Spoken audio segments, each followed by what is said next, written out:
Moby vous présente iWeek, toute l'actualité Apple en live sur Watch TV.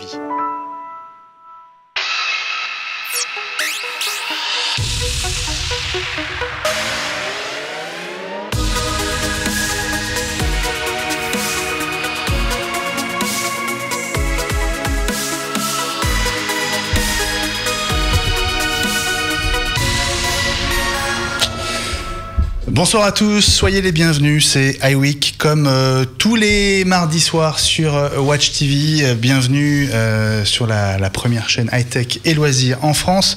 On se retrouve ce soir, on est ensemble pendant 1 heure, on est en direct pour parler de l'actu Apple, pour passer en vue tout ce qui s'est passé depuis moins d'une semaine, hein, puisqu'on était ensemble la semaine dernière 2 fois pour deux événements assez exceptionnels. On va revenir sur les nouveautés, les matériels qu'on a commencé à prendre en main. Alors on est plusieurs comme chaque semaine autour de cette table pour passer en revue cette actu Apple. Et vous le voyez, pour une fois, il est avec moi dans le studio de Watch TV. C'est Grégoire Martinez. Salut Grégoire. Salut Benjamin, ça va ? Eh ben écoute, ça va très très bien. Tu arrives tout juste de la porte de Versailles. Un mot sur ce que tu y faisais, parce que ça nous concerne aussi. Eh ben, à commencer porte de Versailles il y a quelques heures, parce que ça ouvrait à 17h pour la presse. La Paris Games Week, le plus grand salon français du jeu vidéo. Donc le rendez-vous annuel, hein, juste chaque année, c'est pendant les vacances de la Toussaint, juste avant la sortie des gros jeux, parce que tous les gros jeux, les Assassin's Creed, les Call of Duty, les Battlefield sortent à cette période. Donc c'est la présentation de tous ces gros jeux juste avant leur sortie qui va intervenir en novembre. Et c'est l'occasion de les découvrir porte de Versailles jusqu'à dimanche. Voilà, j'ose même pas te demander si tu as vu des Macs. Alors non, parce qu'on joue sur PC majoritairement, donc pas de Mac du tout à la Paris Games Week, mais surtout des consoles d'ailleurs, pas tant de PC que ça. Et... Alors, vous entendez une petite voix derrière nous, on va les retrouver dans un instant, nos amis qui sont en duplex. Juste un mot pour vous dire que donc la Paris Games Week, c'est le grand salon de la porte de Versailles. Cette année, il y a notamment une des nouveautés, c'est un corner dédié aux objets connectés. Ouais. Voilà, ne le manquez pas. Et cet espace objet connecté, c'est un espace avec lequel Watch est partenaire média. Donc, on va vous y retrouver sans doute toute cette semaine. Donc, rendez-vous porte de Versailles à Paris. Vous avez entendu comme une présence derrière nous. Oui, ils sont là. Alors, qui s'est manifesté pendant qu'on parlait de la Paris Games Week? C'est forcément toi, Guillaume. C'est lui en dessous, là. Menteur. N'arrête pas de balancer. Bon, allez, je vais quand même vous représenter rapidement, parce que je pense que vous commencez à être connu de ceux qui nous regardent. Guillaume Jette. Salut Guillaume, développeur en chef. Ouais, n'exagérons rien. N'exagérons rien, tu dis? Ouais, donc développeur, c'est heures perdues. Consultant d'abord, avant tout. Twitter et blogueur aussi avant tout, blogueur les jours de fête, et développeur à ses heures perdues, effectivement. Voilà. Donc on rappelle que tu es l'auteur de Disneyker 10. Voilà, d'un petit bout de logiciel, un Donationware, c'est comme ça qu'on dit, hein? Absolument, c'est donner de la thuneware. Voilà. Donc il est gratuit, mais vous pouvez remercier. Si ça vous plaît, si ça marche, et si ça marche pas, et bien vous pouvez faire vos rapports de bugs en passant par le site et me dire pourquoi ça marche pas. Et comme ça, je corrige si j'ai envie. Ouais. Bon, t'es un petit peu loin de ta caméra là, je trouve. Si tu peux te rapprocher, ce serait mieux, parce que voilà. Pas faire de l'ombre à ma copine derrière. Voilà, ne t'inquiète pas, on la voit bien. Qu'on profite de toi, Guillaume. Donc voilà, si vous avez besoin d'installer Yosemite sur plusieurs Mac, vous le téléchargez une fois, vous créez une clé d'installation, et puis ça vous permet de l'installer sur d'autres machines. J'imagine que tu utilises toi aussi cette excellente utilité, hein, Grégoire. Si je réponds non, qu'est-ce qui se passe? Non, j'utilise Yosemite. Regarde. J'ai installé Yosemite sur mon Mac la semaine dernière. Non, enfin, j'avais installé la bêta, donc je l'ai depuis longtemps. Mais comme je n'ai qu'un seul Mac, je n'ai pas besoin de faire de copie. Alors en fait, cela dit, pour expliquer un truc, quand même, c'est surtout intéressant quand, par exemple, vous voulez faire une installation en reformatant votre disque dur. Parce que là, au moins, vous n'avez pas besoin de retélécharger toute l'installation par Internet chez Apple. Si vous avez déjà l'installeur, vous faites la clé, vous formatez votre disque dur et vous pouvez réinstaller votre système quand vous voulez. C'est aussi plus intéressant. Et ben voilà. Tiens, on peut redonner l'adresse tant qu'on y est, Guillaume. Discmakerx.com. Voilà. Ça marche correctement depuis quelques jours, c'est merveilleux. Voilà. Donc vous avez plus d'excuses hein, si vous ne savez pas comment installer Yosemite sur plusieurs machines simplement. On continue la tournée avec toi, Fred Blaison. Salut Benjamin, bonsoir à tous. Salut Fred. On va rappeler que toi tu es aussi un vieux de la vieille du monde Mac. Très ancien, ouais, ça commence à faire quelques années maintenant, et puis là je suis les choses, tout bêtement. Mais je suis pas très bon en présentation, je sais pas si tu l'as déjà remarqué, mais... Ah, mais tu sais, tu vas pouvoir t'illustrer tout à l'heure, parce que ça va être l'une des petites nouveautés de cette émission, et on va essayer de pérenniser ce système.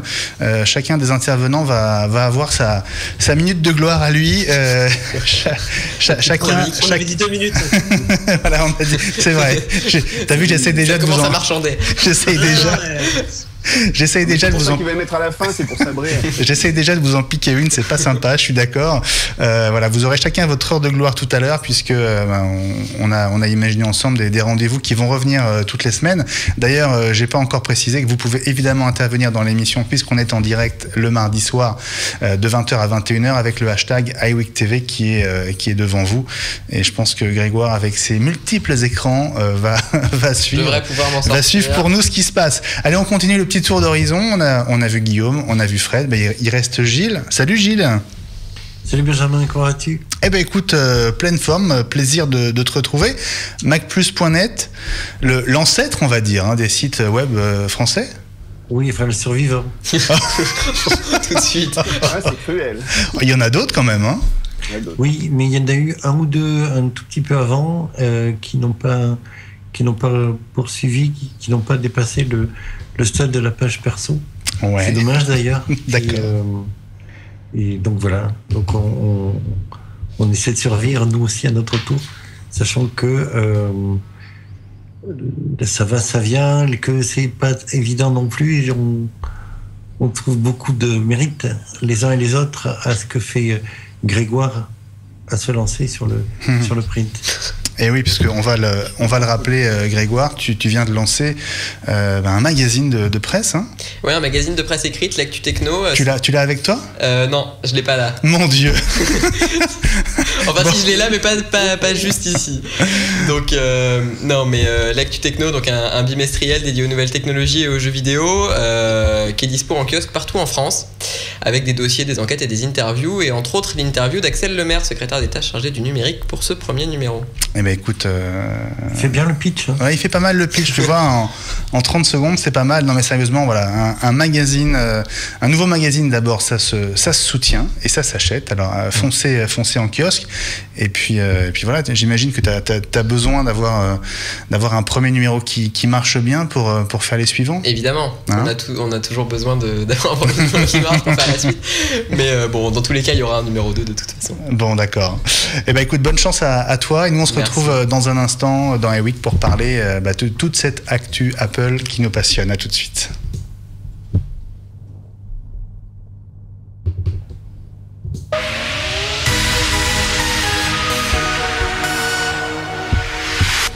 Alors, il y a beaucoup de choses cette semaine. On va peut-être commencer par l'actu la plus récente en ce qui nous concerne en tout cas, puisque vous le savez, les nouveaux iPads ont été annoncés. Alors, je me suis trompé d'une semaine tout à l'heure. Oui, c'était pas la semaine. Voilà, c'était pas la semaine dernière, c'était la semaine d'avant. Donc, iPad Air 2, iPad Mini 3. Et il se trouve, Grégoire, qu'on les a. Alors, on les a ici. Donc ça, ici, là, ce que j'ai dans la main, c'est l'iPad Air 2. Donc alors on le voit pas parce qu'il y a la protection, mais c'est la version Gold. Parce que tous les nouveaux iPads, le Mini comme le Air, sont disponibles en version Gold. C'est l'une des nouveautés, c'était réservé jusqu'à présent à l'iPhone. On retrouve également Touch ID sur les deux modèles. Donc là sur le capteur on peut déverrouiller avec son empreinte digitale. Et puis alors sur l'iPad Air 2, donc un processeur plus puissant, on a une puce A8X. Il faut savoir que sur l'iPad Air le premier c'était une puce A7 et donc là on passe sur une puce A8X. C'est encore plus puissant que la puce de l'iPhone 6 qui est une A8. Donc c'est l'une des grosses nouveautés. Il est plus léger aussi, il est plus fin. Il apporte vraiment pas mal de nouveautés. On a commencé à le tester il y a pas longtemps, mais il apporte vraiment plein de nouveautés. À la différence un peu, j'ai envie de dire, de l'iPad mini 3 qui lui n'apporte pas tant de nouveautés que ça, puisque c'est l'iPad mini 2 avec un capteur Touch ID et la couleur Gold pour 100 € de plus, hein, grosso modo. Puisque l'iPad mini 2 reste au catalogue en version 16 et 32 Go pour 299 € de mémoire. Et l'iPad mini 3, 399 € en version 16 Go Wi-Fi avec donc Touch ID, la couleur Gold. Et il y a des versions 64, 128, alors que pour l'iPad mini 2, effectivement, il faut se limiter aux 32 Go. Mais bon, ça reste quand même un rapport qualité-prix assez discutable, dirons-nous, pour cet iPad mini. Bon, bah écoutez, je crois qu'il a tout dit. On peut se quitter, se dire au revoir.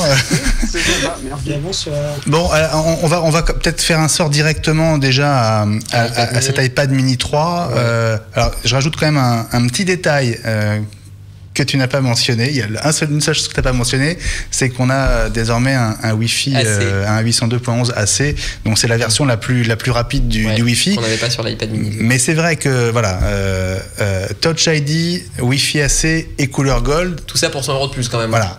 Est-ce que ça les vaut? Alors, pour la premier retour avec vous, les amis, sur cet iPad mini 3, c'est pas vraiment une mise à jour, hein. Du dépoussiérage.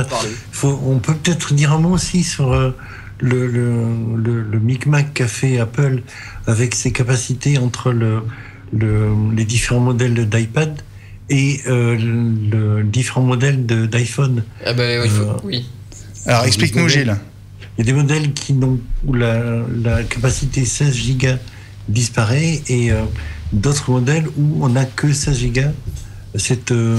Comment dire, l'iPhone 6 en particulier, on passe de la capacité 16, on saute le 32 et il n'y a plus que du 64. Ouais. En réalité, la référence 64 en gris sidéral est en rupture de stock à peu près partout, y compris sur l'iPhone 6 Plus. C'est assez.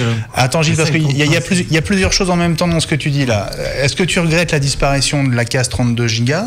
Ah oui, tout à fait, oui. Bah, finalement, pour le même prix, on a 64 on a maintenant. 64 c'est sur ce le que même je prix comprends, pour l'iPad Air 2, donc. Ouais. C'est quand même mieux d'avoir 64 au lieu de 32 pour le même prix, non? On pourrait avoir 32 pour 50 ou 100 € de moins. D'accord. Ah oui, tu voudrais que le 16 soit remplacé par le 32? Oui, ouais, mais ça multiplie les références aussi. Ça fait 4 références au lieu de 3. De toute façon, la gamme iPad, maintenant, c'est un peu n'importe quoi. On a l'iPad mini, le premier, qui est sorti donc il y a 2 ans maintenant, qui a un processeur d'iPad 2, donc qui date de la guerre 14 très clairement, pour 249 € en 16 Go uniquement. Après, on a l'iPad mini 2 qui est sorti l'année dernière. Alors ça se discute. Bah non, mais il y a un moment, on va pas pouvoir, si tu veux, aujourd'hui, je pense qu'on est à la limite de la limite. Il y a 3 iPad mini, 2 iPad grand format, avec des capacités de stockage. Il y a pas 2 modèles qui ont les mêmes capacités de stockage et les mêmes colorides disponibles. C'est la gamme aujourd'hui, si tu regardes le tableau d'Apple, c'est quand même une grosse blague. Mais quand même, Gilles, attends, je te rends la main dessus. L'idée d'avoir quand même un iPad le moins cher possible, en l'occurrence, garder l'iPad mini initial au catalogue à un nouveau prix plancher, c'est bien, non? Garder l'iPad mini à 249 €, c'est bien, ça fait un ticket d'entrée pour l'iPad qui baisse, et ça donne aussi pour Apple, on arrive en Apple Store, on se dit tiens, je vais prendre un iPad mini à 249 €, puis on ressort au final avec pas l'iPad mini à 249 €, mais celui à 299 comme par hasard. Mais bon, ça c'est une bonne idée, ça permet à plus de monde d'accéder à l'iPad. Maintenant, la gamme est peut-être trop complexe, et est-ce qu'il y avait besoin d'avoir en fait, ma question c'est pourquoi est-ce qu'on a gardé cet iPad mini 2 sans Touch ID et au final pas avec tant de nouveautés que ça, alors qu'on aurait peut-être pu avoir un iPad mini 3 moins cher que ce qu'il est aujourd'hui pour remplacer l'iPad mini 2. Bah, tu viens de répondre à la question. J'ai peut-être une réponse. Ouais, alors Guillaume. Bah, tu viens de répondre toi-même à la question. Pourquoi? Parce que ça fait un produit d'appel et que ça permet éventuellement de pousser la gamme vers le haut pour le client. Non, garder l'iPad mini le premier, ça ok. Ce que je me demande, c'est pourquoi ils ont gardé le 2, celui qui est sorti l'année dernière, alors qu'il aurait pu être remplacé par le 3 qui aurait été un peu moins cher. Non, parce qu'en fait, c'est toujours une question de marge et d'amortissement. C'est toujours ce que fait Apple, par exemple, pour les iPhones. C'est-à-dire que le modèle de l'année précédente, il perd en tarif. Et il devient un peu moins cher, il devient un peu plus accessible, et le nouveau modèle, il est au tarif en fait de l'ancien modèle. Enfin, il prend le tarif de l'ancien modèle. pour avec des fonctions en plus. Mais oui, mais tu fais ça quand t'as un modèle. Tu fais ça quand t'as un modèle suivant avec beaucoup de nouveautés. Là, on peut pas dire que ce soit le cas de l'iPad Mini 3 par rapport à l'iPad Mini 2. Tu vois ce que je veux dire? Oui, je suis d'accord là-dessus. Je suis d'accord avec toi, et c'est vrai que je suis d'accord avec toi sur le fait que la gamme iPad devient franchement un peu compliquée à appréhender pour un utilisateur lambda. Mais après, avoir des gammes... Alors, il y a aussi des histoires au niveau de l'iPad. Il ne faut pas oublier qu'Apple attaque aussi le marché éducation, que des fois, je trouve qu'ils ont des obligations légales de pouvoir garder les mêmes modèles pour un an ou deux au niveau des marchés éduques. Je crois qu'il y a une histoire comme ça. Enfin, je ne vais pas approfondir, mais il me semblait qu'il y a une histoire dans le genre. Ouais. Et que c'est pour ça que l'iPad 2, par exemple, est resté très longtemps disponible, alors que c'est un modèle assez ancien. Et d'un autre côté, là-dessus, Grégoire, tu te positionnes toujours avec un côté qui est côté geek, qui est d'avoir toujours le meilleur ou moins cher. Ce qui est tout à ton honneur. Maintenant, Apple a des autres ambitions, et les modèles d'il y a 2 ans sont quand même toujours des modèles qui sont tout à fait utilisables pour plein de choses. Je vais te donner un exemple simple. Mon fils, il a un iPad 1 de 2010 qui fonctionne toujours. Alors, il n'est pas mis à jour son système. Oui, voilà, c'est ça. Après, Minecraft continue de tourner comme il faut dessus, et ça lui suffit largement. Non, mais ça, je dis pas le contraire. Si tu veux, moi, j'ai un iPad mini, j'ai le premier iPad mini, sauf que j'ai fait la mise à jour iOS 8 et c'est une catastrophe, très clairement. Enfin, aujourd'hui, tu achètes un iPad mini en magasin qui va être livré sous iOS 8, c'est une catastrophe. L'iPad, il avance pas, tu peux rien faire avec. Rien faire avec, c'est très relatif. Non, mais pour prendre un exemple simple, tu surfes sur Internet, c'est beaucoup plus lent que sous iOS 7. Rien que surfer sur Internet dans Safari. Ça, c'est un problème qui est plus général à iOS 8 et qui est un problème de ressources et de gestion des ressources. Et là, on espérait que la 8.1 corrige un peu ces problèmes, et je pense que la 8.1 d'iOS n'a pas pu corriger parce qu'ils étaient sur d'autres choses. Il y avait l'intégration d'Apple Pay et beaucoup d'autres choses derrière. Ouais. Guillaume, t'es un peu loin de ta caméra. Est-ce que tu peux essayer de te rapprocher de... Voilà, super. La prochaine mise à jour, mais c'est pourquoi qu'on voit mon gros nez. Il faudra espérer que la prochaine mise à jour d'iOS corrige ces problèmes-là. D'ailleurs, il y a beaucoup de gens qui se plaignaient d'iOS 8 sur les premiers iPhone 4S. 4S, oui. Un peu lent, ouais. Et apparemment, oui, là, sur les 4S, c'est mieux, effectivement. Ça corrige un peu. Alors juste pour revenir, parce qu'on parle quand même de la nouvelle génération, de son intérêt par rapport aux autres. Ce que vous dites, on est tous d'accord pour dire que l'iPad Mini 3 aurait dû remplacer l'iPad Mini 2. Il y a tellement peu de différence finalement, hein, c'est ça. Oui, mais les ressources d'Apple en termes d'ingénierie ne sont pas extensibles. La gamme a pas mal évolué. Donc, soit un iPod, le modèle de référence, ça reste l'iPad Air. Ils l'ont fait évoluer de façon très conséquente. Donc, à mon avis, ils ont peut-être manqué un peu de ressources en ingénierie pour tout faire avancer du même pas. Pour revenir au maintien du premier iPad mini, il est très très proche de l'iPod Touch, qui n'a pas évolué depuis 2 ou 3 ans. C'est aussi une façon de faire glisser tout doucement les gens à 10 ou 20 euros près du côté de l'iPad, avec un écran plus grand et des capacités à peu près équivalentes, vers la gamme iPad, sachant que l'iPod Touch n'a pas une vocation à rester éternellement au catalogue. Alors bon, on a bien compris que sur l'iPad Mini 3, il y avait en tout cas aucune obligation, si vous avez un iPad Mini 2, d'en changer. On est d'accord, Grégoire. En revanche, alors j'en parlais tout à l'heure avec notamment avec Driss Abdi que vous retrouvez dans le garage, donc l'émission Automoto de Watch TV. Il y a beaucoup de gens qui finalement sont en train d'adopter le Mini comme leur tablette principale, finalement, et au détriment d'un iPad plus grand. Bah écoute, moi j'avais, c'est vrai que mon iPad de tous les jours entre guillemets, c'est l'iPad mini, parce que je peux l'emmener partout avec moi, tout simplement. Il est léger, il prend pas de place, et il a un écran qui est quand même suffisamment grand pour faire tout ce que j'ai besoin de faire, et entre autres pour travailler, alors que l'iPad Air est plus volumineux, donc plus encombrant à prendre dans le sac, même si effectivement on voit qu'il est de plus en plus léger et de plus en plus fin. Maintenant, c'est vrai qu'à tenir dans les mains, c'est aussi plus agréable d'avoir un iPad mini dans les mains qu'un iPad Air qu'il faut obligatoirement utiliser à deux mains, alors que l'iPad mini, on peut encore un peu l'utiliser à une main. C'est vrai. Bon, je sais pas ce que vous pensez, vous, devant votre écran de l'iPad mini 3, mais n'hésitez pas à nous faire remonter votre sentiment et peut-être vos questions avec le hashtag iWeekTV sur Twitter. Fred, tu voulais dire quelque chose avant qu'on te retrouve pour ta première chronique sur Watch? Ouais, juste une petite réflexion. En fait, l'iPad devient même carrément le poste principal de beaucoup de monde. Il y a des gens qui l'utilisent comme ordinateur principal. Je sais, ça peut comme ça paraître un petit peu surprenant et je sens que...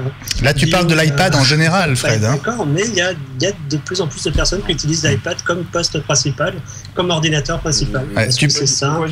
Tu parles de l'iPad en général, Fred, là, pas du mini. Hein. Ah, ouais, en règle... oui. Pourquoi je dirais le contraire tout de suite? Non, je suis d'accord. Merci Guillaume. Arrêtez de penser que je suis anti-tout. Voilà, le poil à gratter de Guillaume, ce sera tout à l'heure. Fred, puisque tu interviens, ça tombe bien. Bon, on va commencer par toi. L'un des nouveaux rendez-vous d'iWeek, ce sont les trucs et astuces de Fred. Voilà, c'est dans quelques secondes. Allez, petit générique pour introduire cette nouvelle séquence.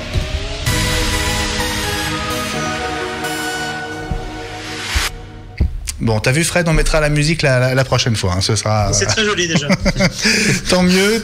Alors les trucs et astuces de Fred, ça veut dire concrètement que tu vas à chaque fois que tu pourras être avec nous montrer une ou deux astuces sympas liées soit à iOS, soit à OS 10, c'est ça?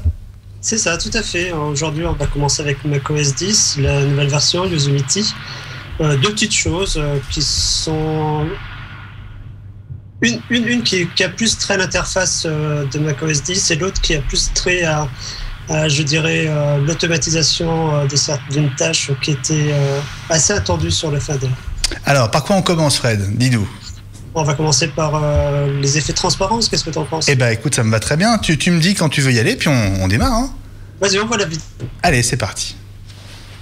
Alors, il y a une grosse particularité avec OS 10 Yosemite, c'est qu'on a un effet de transparence notamment sur les sidebars et sur pas mal de barres de menu, qui peut être un petit peu gênant pour certaines personnes. On a l'impression que les éléments se mélangent entre eux. Et en fait, il est possible de désactiver ce réglage, et Apple l'a bien clashé un peu comme sur iOS. Il faut aller dans les préférences du système, dans les réglages de tout ce qui est mobilité, d'accessibilité, ouais. Et voilà. Et tu décoches la case et réduire la transparence. Et là, tu l'as coché, toi, non? Ou tu l'as décoché? Je l'ai coché, pardon. Ah, tu l'as coché, c'est ça. Donc c'est ça, tout à fait. Donc en la cochant, tu supprimes la transparence, en fait. C'est ça, tout à fait. C'est ça. Donc il faut la cocher. Il faut la cocher. Voilà. Ça vous gêne cette nouvelle petite subtilité en termes de design ou pas? Bon, ça demande de s'y habituer, mais après, une fois qu'on s'y est fait, je pense que ça va plutôt bien. Ouais, Guillaume, je te sens dubitatif là. Non, moi c'est vrai que moi je l'ai désactivé parce que je trouve que c'est un peu too much par moment. Moi j'ai même carrément activé le dark mode qui permet d'avoir une interface foncée que j'aime plutôt bien. Et il y a aussi d'ailleurs au-dessus de la case réduire la transparence, donc tu as montré, qui effectivement donc enlève la transparence affichée. T'as une case qui s'appelle augmenter le contraste et qui permet en fait d'augmenter le contour de tous les boutons de l'interface et autres. Et je trouve que celle-là améliore pas mal aussi la visibilité de l'interface qui parfois est un peu réduite. Donc ça peut avoir le coup. Donc au moins tous les champs sont bien mieux définis. Enfin moi je trouve que ça peut être pas mal si vous avez un peu de mal à voir l'interface. Donc cochez juste la case augmenter le contraste, ça aide un petit peu aussi. Voilà pour donc la réflexion cette semaine que ça faisait un petit peu penser à Windows Vista, tous ces effets de transparence. Ouais, c'est un peu. Ouais. Je sais que dans ta bouche, Fred, c'est pas forcément une qualité. Comparer quelque chose à Vista, c'est de toute façon pas un compliment. Je veux pas être méchant contre Microsoft, mais Vista, c'était quand même pas une réussite. Et puis ça nous ramène quelques années en arrière. Hein? Qu'est-ce que tu dis, Guillaume? Je veux pas être méchant, c'est réaliste. Ton heure viendra, Guillaume, ton heure viendra. Tu as vu, Benjamin, que j'ai pris des pincettes, que j'ai amené la chose. Oui, mais les autres s'en chargent pour toi, tu vois. Donc... Mais vu ça, personne ne voulait l'acheter. Les clients ne voulaient pas l'acheter, les vendeurs ne voulaient pas le vendre. Oui, c'est un peu ça. C'est totalement ça. Bon, Fred, on a une deuxième astuce à voir avec toi. Alors, qu'est-ce que c'est, dis-nous? Alors, ça se passe au niveau du bureau de macOS 10. Alors, je la trouve vraiment intéressante, cette nouvelle fonctionnalité. Elle permet de renommer des fichiers. C'est-à-dire que jusqu'à présent, si tu télécharges, si tu fais des copies d'écran et que tu veux, ou même, par exemple, si tu charges sur ton ordinateur tes photos de vacances, ils ont tous un nom un petit peu bizarre. Par exemple, si c'est des photos de vacances, tu as des choses comme DS, un numéro, .jpeg. Si tu veux garder une meilleure traçabilité, notamment pour faire des recherches avec Spotlight, il peut être intéressant de renommer tous les fichiers. Donc justement, c'est cette nouvelle fonctionnalité qu'on va voir en vidéo. Eh ben on la voit tout de suite. C'est parti, Fred. Alors il y a trois possibilités en fait. En fait, ce qu'on appelle dans un jargon un batch. En fait, on peut donc tu sélectionnes tes fichiers et tu as plusieurs options. La première, c'est de rechercher un élément dans les titres de tes fichiers et en fait de le remplacer. J'aime beaucoup quand tu remplaces capture par watch. C'est bien ça. Ah, toujours. Ah, oui. Et tu apprécieras peut-être en haut le petit nom de la session. Ah. En haut à droite. Alors, je suis loin de l'écran, là, je vois pas bien, mais je me doute que c'est formidable. Oui, ensuite, tu peux rajouter ensuite des éléments sur tes titres. Par exemple, là, j'ai rajouté de mémoire un numéro ou je sais plus trop. Qu'est-ce que j'ai rajouté? Ouais, voilà, j'ai rajouté la date, pardon. Et enfin, ensuite, en dernier lieu, tu peux. J'ai un très mauvais retour vidéo, je suis désolé. Donc, là, tu es en train de changer le format, si je vois bien.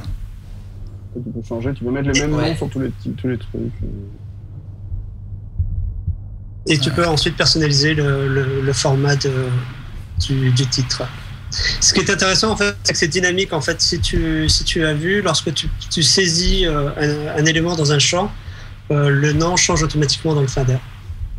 Voilà. Je peux rajouter un petit truc? Guillaume? Ouais, bien sûr. Un point intéressant, c'est que tu peux annuler l'action si tu t'es trompé. Donc, la commande Z permet d'annuler l'action, d'ailleurs. Vous le voyez dans la vidéo. C'est ce que j'ai fait plusieurs fois. Oui. Voilà, effectivement. Donc, ça, c'est plutôt un truc sympa à savoir.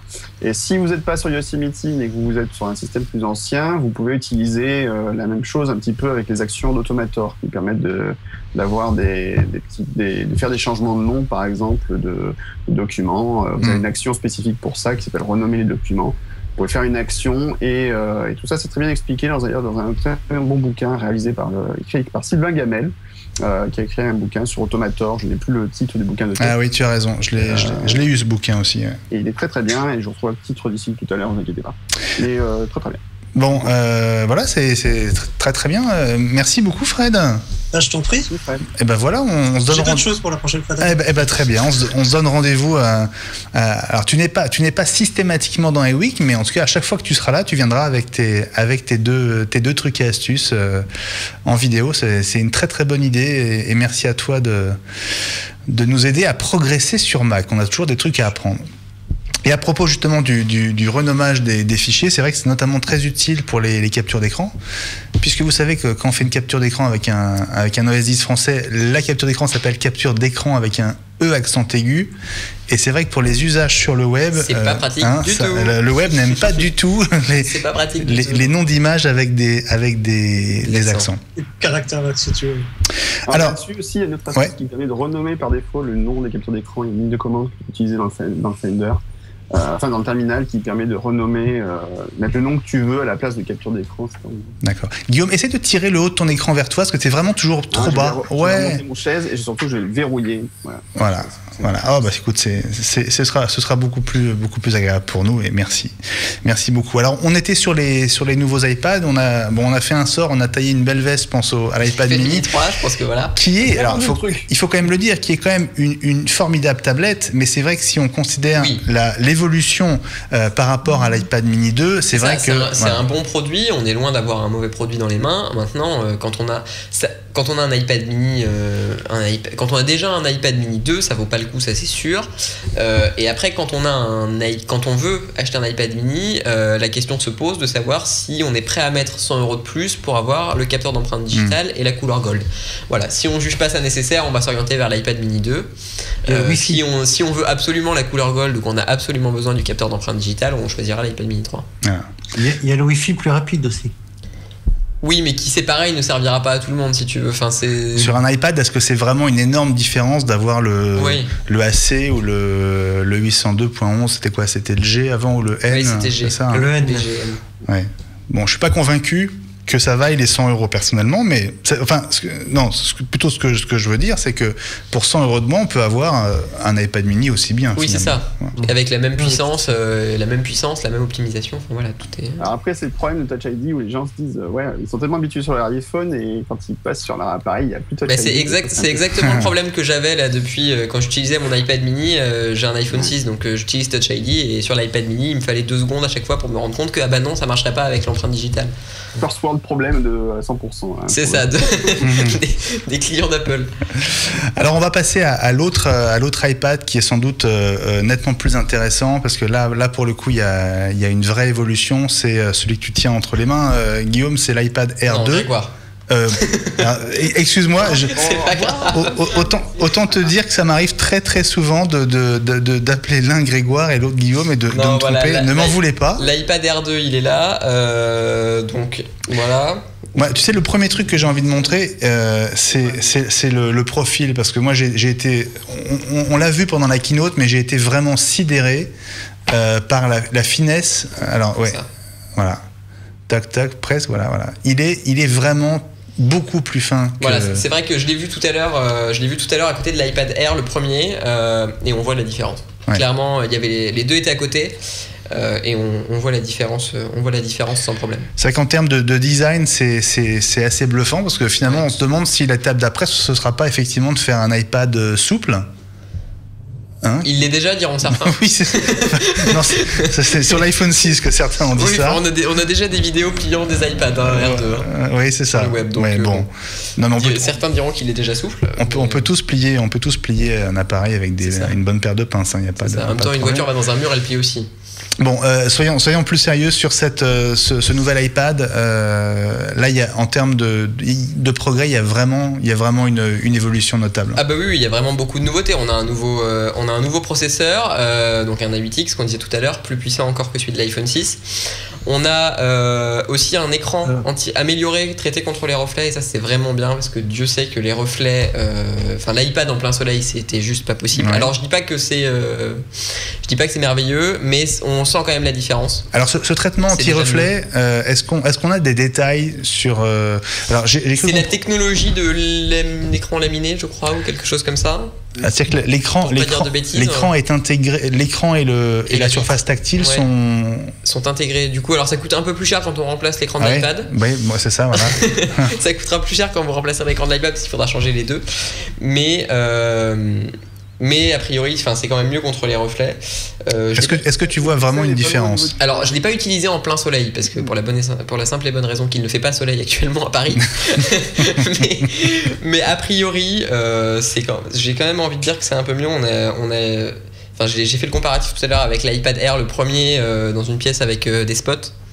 Et on voyait quand même la différence. Tiens, Guillaume, c'est l'ancien. Voilà, ça c'est l'iPad Air. C'est pareil, comme ça pour les reflets, vous voyez un petit peu mon écran. Ouais, c'est bon. Alors, en même temps, tu es face à un écran, donc on voit l'écran dans. On voit l'écran, mais voilà. Du coup, c'est vrai que c'est intéressant de voir un petit peu ça en termes de reflets.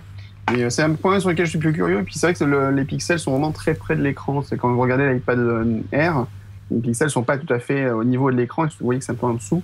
Alors qu'apparemment, avec l'écran laminé, vous avez vraiment l'impression de toucher le pixel. En fait. Ouais, Guillaume, quelle impression tu as? Alors, il se trouve que, tiens, on en a deux. Voilà, donne-moi le mien parce qu'on a en fait chacun un iPad Air 2. Moi, je viens de le récupérer, donc j'ai pas encore eu trop le temps de jouer avec. Tu disais, Guillaume, en fait, que tu sentais une sorte de profondeur, c'est ça, entre la vitre et les pixels, c'est ça?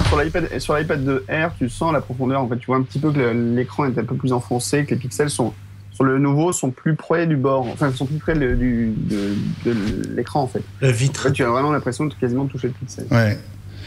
Exact, mais ça demanderait à y consacrer plus de temps comme ça. Non, mais même effectivement, on le remarque. Ouais. Tu as sans doute raison. Bon, finesse donc de. Sans casser l'iPad. Finesse donc de ce nouvel iPad Air 2. Vous voyez, je le mets devant moi, voilà. Il est vraiment très très fin. Le coup du crayon, crayon noir qui est affiné encore, voilà. qui est coupé au laser. C'était assez bien vu. C'est bien les crayons chez Apple. Hein. Ça fait un bout de temps déjà. C'est vrai. L'iPad Nano, la carte mère des MacBook Air. Ils aiment bien L'iPad Nano. C'est l'iPod. L'iPod Nano, pardon. Bon, qu'est-ce qu'on peut dire d'autre? Bon, puissance améliorée. Entre autres, il y a quand même quelque chose pour lequel ça sera bien pratique. Alors bon, les jeux, ça c'est sûr. Mais il y a 2 démos qui ont été faites pendant le keynote d'Apple et qui ont tout leur sens sur un iPad Air 2. C'est l'appli de montage Replay dont on avait parlé lors du keynote, une appli française, et puis l'arrivée de Pixelmator sur iPad aussi, le logiciel de retouche de photos. Donc là, ces 2 logiciels là vraiment sur iPad Air 2 avec toute la puissance, je pense que c'est vraiment bien. Si j'ai bien compris, il y a d'ailleurs pardon, j'ai juste un détail. Il y a une version de Replay. Il y a une nouvelle version qui doit sortir à la fin du mois, si j'ai bien compris. C'est ça.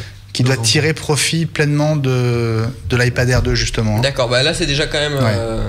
Ce qui est pas tout à fait le cas encore de l'appli actuelle. D'accord. Ça va encore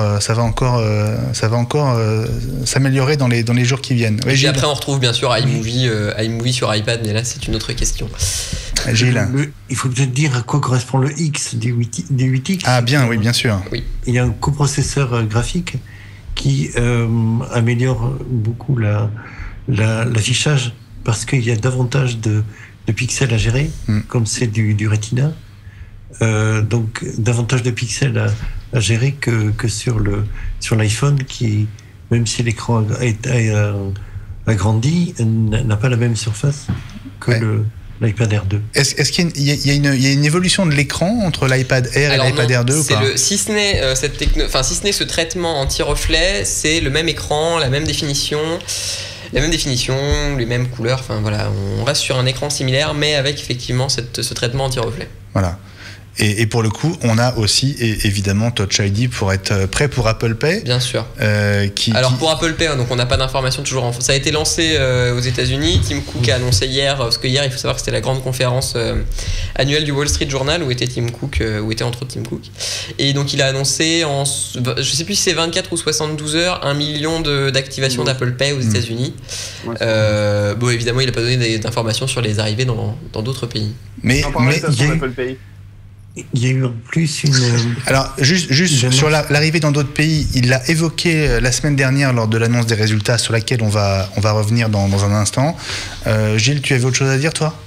Oui, il y aurait un rapprochement entre le système de paiement d'Alibaba, qui est l'équivalent d'Amazon en Chine, et Apple Pay. Il serait en discussion, ce qui serait un levier de croissance absolument énorme, sachant que la Chine est l'objectif prioritaire maintenant d'Apple en matière d'iPhone et d'iPad. Ce qui fait que l'adoption par les Chinois de l'Apple Pay en avant-première en ferait quelque chose d'absolument incontournable. Et les organismes de crédit, certaines banques qui traînent les pieds aux États-Unis pour adopter ce système seraient obligées de s'y mettre. Et pour autant, on voit que ça plaît quand même pas à tout le monde. Hein. On a vu des revendeurs américains désactiver le NFC de leur système, de leurs terminaux de paiement pour éviter l'utilisation d'Apple Pay parce que eux-mêmes prévoient de lancer leur système de paiement prochainement et ils veulent éviter à tout prix qu'Apple Pay prenne de l'avance et devienne leader sur le marché. Bon, a priori, c'est raté, mais... Je vais en parler un petit peu d'Apple Pay dans mon coup de gueule, si vous me permettez. Alors, on te le garde. Ne me grillez pas les cartouches. On te le garde, Guillaume, on te le garde. Vous savez quoi, les amis, on va faire une très courte pause, le temps d'un jeu, parce qu'on a on a un cadeau à vous faire gagner avec notre partenaire et on se retrouve dans un instant. Oui, un petit cadeau sympa. À tout de suite.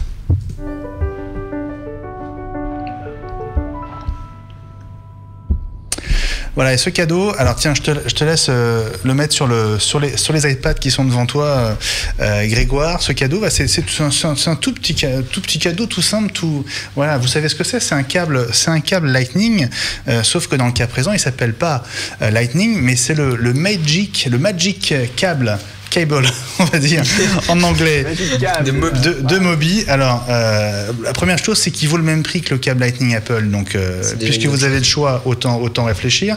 Il a deux avantages. D'abord, on va dire la finition des prises. Ouais, on va dire pour l'endommager, il faut vraiment y aller. Je sais même pas si c'est faisable. Il est extrêmement résistant. Et puis l'autre caractéristique, vous voyez, c'est un câble plat et qui ne s'en mêle pas. Voilà. Et quelle que soit la manière dont vous allez mettre dans votre sac, il sortira toujours d'un seul tenant. Ce qui n'est pas forcément le cas du câble Lightning. Voilà.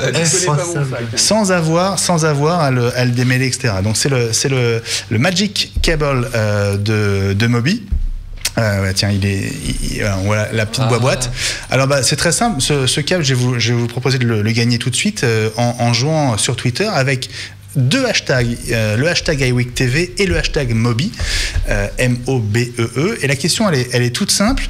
Ça, c'est Lightning, c'est donc le câble d'aujourd'hui. Sur le câble de la génération précédente, des appareils sous iOS précédents, il y avait un autre connecteur plus large qui avait un certain nombre de broches. Et c'était son nom. Voilà. Combien il y avait de broches sur ce câble ? 595. Non, pas 595. Vous pouvez jouer tout de suite sur Twitter avec les deux hashtags iWeekTV et Mobi. Et la première bonne réponse gagne ce Magic Cable de Mobi. Voilà, c'est dit. Vous n'avez évidemment pas le droit de jouer, les amis, puisque vous connaissez déjà la réponse, vous qui êtes en duplex dans iWeek. Voilà, on se retrouve tout de suite pour continuer à parler de l'actu Apple dans iWeek. À tout de suite.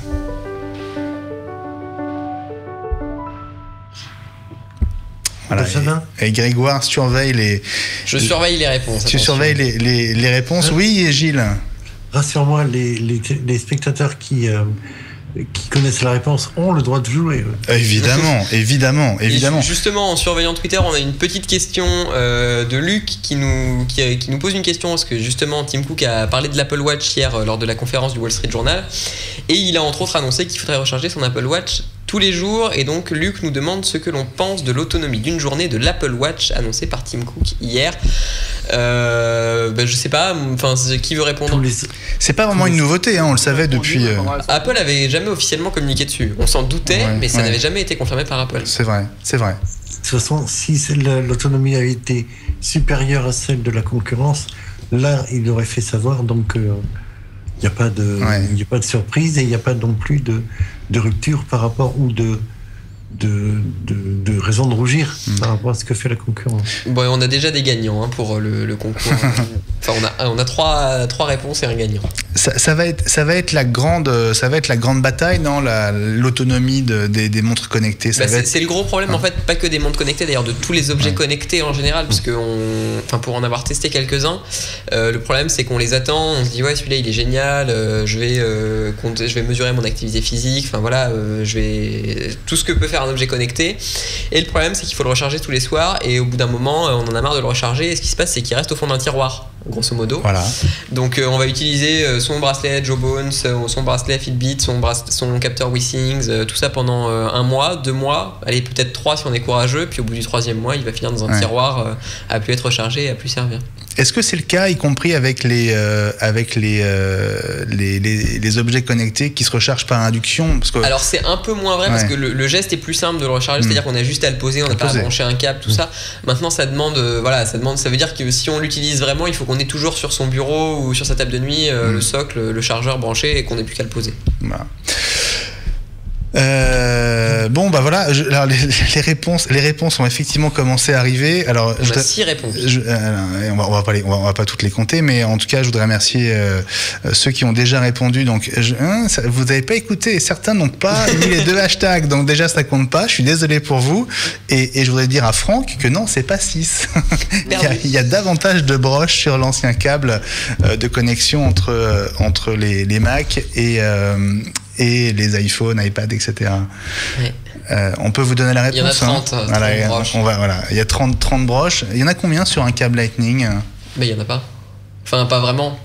Ah bah il y a quand même des petites broches là. Hein. Ouais. Guillaume, toi qui sais ça, il y a des broches sur un câble Lightning officiellement ou pas? 8 broches, il me semble. Je crois qu'il y en a 8 de chaque côté, mais comme il est réversible, c'est les mêmes en fait, c'est ça hein? Ouais. J'en sais rien. On s'en fout, il s'appelle Lightning, il est joli, il est pratique. Voilà. Bon, Ok.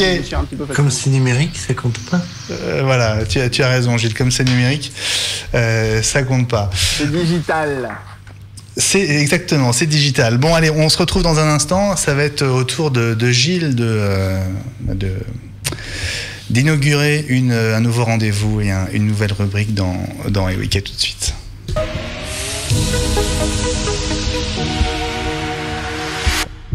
Voilà, pour le son, ce sera donc la semaine prochaine, c'est promis. Gilles, voilà, on s'est dit que ce serait pas mal finalement de tirer un portrait chaque semaine ou à chaque fois, en tout cas que tu pourrais être avec nous, un portrait d'un personnage de chez Apple, Apple d'aujourd'hui ou Apple d'autrefois. Oui. Un petit Polaroid. Exactement, un petit Polaroid. Et ben voilà, on s'est dit qu'on allait commencer par The King, The Boss. Le nouveau boss. Voilà, le nouveau boss, Tim Cook. Oui. Alors voilà, tu as 2 minutes pour nous parler de Tim Cook, pour nous apprendre des choses. Je vais essayer, mais bien que pas mal de choses soient connues déjà. En fait, il est arrivé chez Apple en 98. C'est Steve Jobs qui est allé le chercher et le débaucher de la concurrence. Il est allé encore une fois chercher le numéro 1 ou le numéro 2 dans une entreprise. En l'occurrence, il était vice-président chez Compaq, qui était le numéro 1 à l'époque. Vous vous souvenez peut-être de la publicité Compaq à suivre. C'était le numéro 1 dans les entreprises de l'informatique PC. Et il était chargé de l'ingénierie et des approvisionnements et de la chaîne logistique. Et donc, il est arrivé chez Apple en 98. En moins de 2 ans, il avait fait d'Apple le numéro 1 en termes d'efficacité de cette chaîne logistique, alors que 2 ans auparavant, Apple perdait de l'argent et était en train de mourir justement de ses stocks et de son absence d'efficacité. À tel point que 2 ans après, en 2000-2001, Steve Jobs a été obligé de mettre en place un plan de stock option pour ses cadres à la limite de la légalité, pour pouvoir conserver Tim Cook. La concurrence, et Dell en particulier, cherchait à le débaucher, à le lui piquer. Donc c'est une des pièces maîtresses du dispositif de Steve Jobs et d'Apple pour récupérer la maîtrise de son destin et se sortir du mauvais pas dans lequel Jobs avait trouvé Apple en 97 quand il était rentré. Donc en 2000, c'est vraiment l'homme de confiance. En 2005, il devient chef CEO, c'est-à-dire directeur exécutif. Quand Steve prend son congé maladie en 2004, c'est à lui qu'il confie les clés pour faire l'intérim. Et c'est la même chose en 2009, quand il est obligé de nouveau de prendre un congé de maladie pour sa greffe de foie. C'est à lui qu'il laisse l'intérim. Donc c'est vraiment l'homme qui non seulement a rendu à Apple son efficacité, lui a permis de renouer très très vite avec les bénéfices. Et que vous dire d'autre? Est-ce qu'il y a une chose, oui. Est-ce qu'il y a quelque chose qu'on ne sait pas de lui et que tu as appris au fil du temps? Oui, c'est comment dire, c'est l'histoire du bon flic et du mauvais flic. dans les films, là où Steve pouvait hurler pendant des réunions parce que ça n'allait pas comme il voulait, etc. Tim Cook, qui a un abord beaucoup plus affable, beaucoup plus chaleureux, enfin beaucoup plus sociable. Quand quelque chose n'allait pas, quelqu'un loupait sa deadline, etc., lui ne criait pas. Gardait le silence en défaisant ses barres chocolatées dont il fait une consommation assez importante. Et, ça se voit pas, il a la ligne encore. Hein. Oui, mais il fait énormément de sport. Et si l'Apple Watch existe et a les capacités d'évaluation du rythme cardiaque, etc., qui sont les siennes, c'est aussi pour la passion de Cook, pour l'entraînement, la salle de sport. Il se lève très tôt. Hein, il est très réservé sur sa vie privée aussi, hein, contrairement à Steve qui mettait parfois sa vie privée en scène, lui est très réservé là-dessus. La vie privée en scène, enfin, la vie privée de Steve, je suis pas d'accord. La vie privée de Steve, non, du tout, moi non plus. Il était très réservé, on savait qu'il... Non, mais disons qu'on en a beaucoup parlé et qu'on savait beaucoup de choses dessus parce que oui, mais il y a eu 3 biographies. Il y a pas mal de choses à dire. Alors que de la vie privée de Tim Cook, on n'en sait absolument rien. Mais il avait peut-être pas encore assez d'épaisseur jusqu'à maintenant, mais en revoyant les images de la keynote d'il y a 10 jours, je me disais justement qu'il commençait à avoir cette épaisseur et à entrer dans le rôle. Hein. Avec la présentation, moi je trouve qu'on l'a vraiment ressorti à partir de la WWDC en fait, de cette année. Quand on a vu que Tim Cook de toute façon c'est pas Steve Jobs, il est pas showman comme Steve Jobs. Maintenant il essaye quand même de combler ça et du coup il a bien compris qu'il pouvait pas tout présenter et donc on voit que Craig Federighi prend beaucoup de place dans les keynotes maintenant et présente la plupart des nouveautés en faisant des blagues. Enfin voilà, c'est une espèce de nouvelle forme de keynote. Alors Gilles n'est pas d'accord. Non, parce que les présentations d'équipe ont commencé bien avant le retour la prise de fonction de Tim Cook dès 2008-2009 par force, hein, parce que Steve Jobs n'était plus suffisamment en forme pour faire le show tout seul. Ouais, mais si tu veux, je trouve qu'on les a vraiment vus prendre de l'ampleur à partir de cette année et de la WWDC où on a vraiment senti qu'ils avaient tous. Enfin, moi j'ai eu l'impression qu'ils avaient tous pris leur marque et qu'ils avaient enfin trouvé tous ensemble comment coexister sur scène et comment réussir à faire une keynote. Je suis d'accord avec Grégoire, je vais t'expliquer pourquoi. Guillaume. En fait, c'est simple, c'est qu'en fait cette année, depuis l'année dernière, depuis la WWDC l'année dernière, il y avait plus l'aura de Jobs qui pesait à travers Scott Forstall. À partir du moment où Forstall n'était plus là, en fait, ils étaient beaucoup moins liés à une sorte, je pense, d'aura qui était liée à Jobs, Forstall étant le protégé de Jobs à l'époque. Et je pense qu'aujourd'hui, effectivement, ils ont tous gagné de l'épaisseur, Cook le premier, tout en ayant effectivement des rôles bien plus établis. Dans les années, à la fin des années, au début des années 2000, l'équipe elle était simple, hein, c'était grosso modo Steve Jobs, Phil Schiller. Aujourd'hui, les rôles sont répartis selon leur rôle propre. Cook, c'est vraiment le président et il joue le rôle de maître d'œuvre de l'ensemble, en fait, vraiment de cérémonie, avec chacun avec des rôles assez précis. Alors Gilles, on continuera on reviendra sans doute dans les prochains iWeek justement longuement sur Tim Cook, mais il est presque l'heure de nous quitter et je voudrais absolument qu'on boucle notre programme et donc comme promis on va retrouver Guillaume dans un instant pour son premier crash system, son premier coup de gueule dans iWeek sur Watch TV.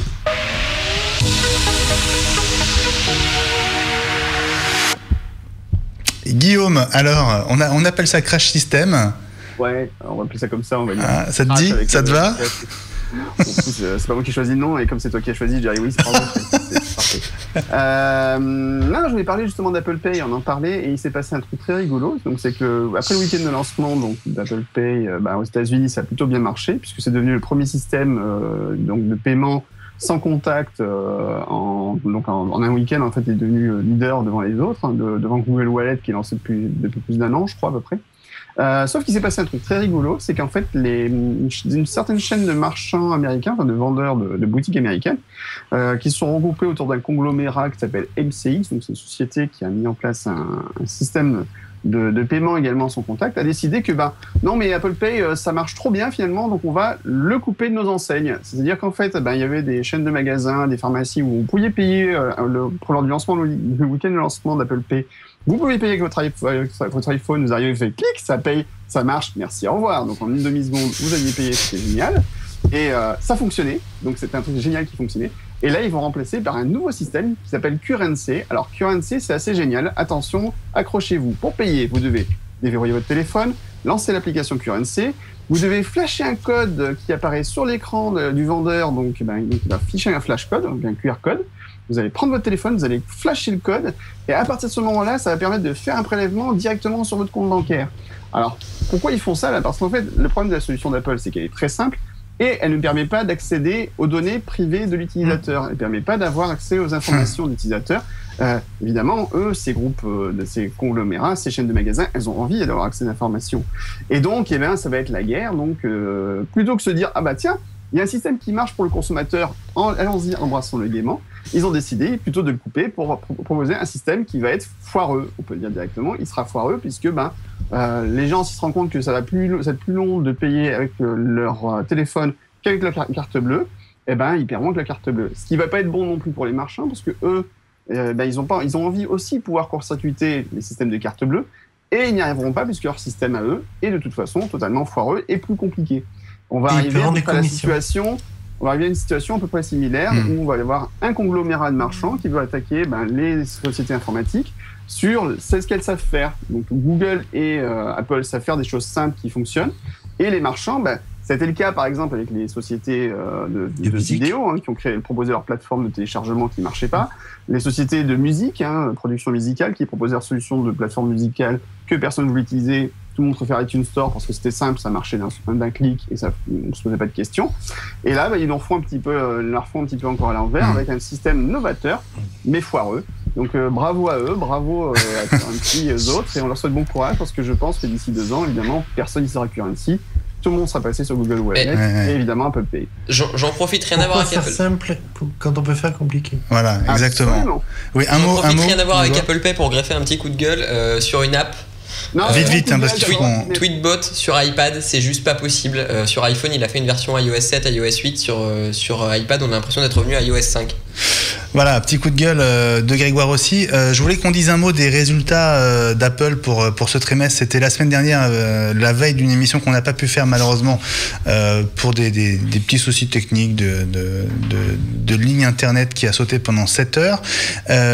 Juste un mot sur ces résultats. Un trimestre record avec notamment des chiffres jamais atteints en ce qui concerne les ventes de Mac. 5,5 millions de machines.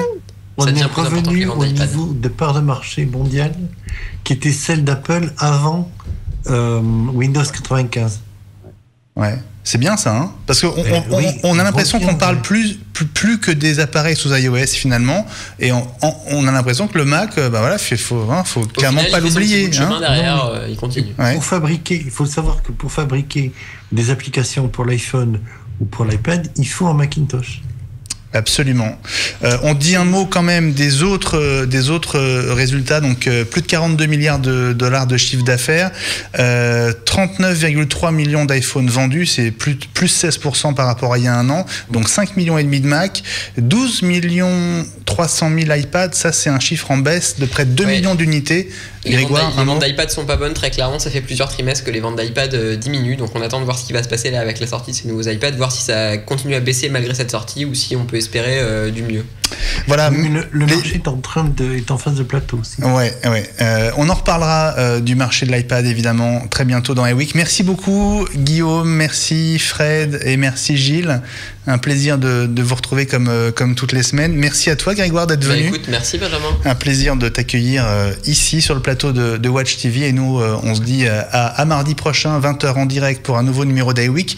Si vous nous regardez en direct ce mardi soir, ne ratez pas dans quelques instants Broadcast Time, un numéro spécial tourné à Los Angeles à l'occasion d'Adobe Max 2014, une demi-heure pour tout savoir sur cette grande conférence dédiée à la créativité. Salut à tous, et les programmes continuent sur Watch. À bientôt.